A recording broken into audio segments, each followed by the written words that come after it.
Zero থেকে ইংরেজি শিখতে হলে ইংরেজি অনেকগুলো শব্দার্থ মুখস্থ রাখা লাগবে না। খুব সহজে কিভাবে একটি শব্দর উচ্চারণের নিয়ম জানলে অনেকগুলো শব্দ পড়া যায়, আসুন বন্ধুরা দেখে নেই। যারা প্রথম থেকে ইংরেজি শিখতে চাই এবং আমাদের ঘরে থাকা ছোট বাচ্চাদেরকেও আমরা চাইলে এভাবে ইংরেজির শব্দগুলো শিখাতে পারি। এতে করে সে ধীরে ধীরে ইংরেজি রিডিং পড়তে পারবে। যেমন ওয়াই এর উচ্চারণ এ, day, say, hey, way. EST এর উচ্চারণ এস্ট, যেমন best, rest, test, paste.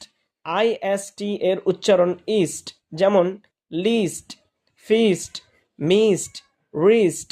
A and D এর উচ্চারণ এন্ড, যেমন sand, brand, land, hand. IGH এর উচ্চারণ হবে শুধু আই, night, light, sight, right. IND এর উচ্চারণ হবে আইন্ড, যেমন bind, find, kind, mind. AIN এর উচ্চারণ হবে এইন, rain, vain, pain, brain. TCH এর উচ্চারণ চয়ের মতো হবে, যেমন ক্যাচ, ম্যাচ, পিচ, সুইচ।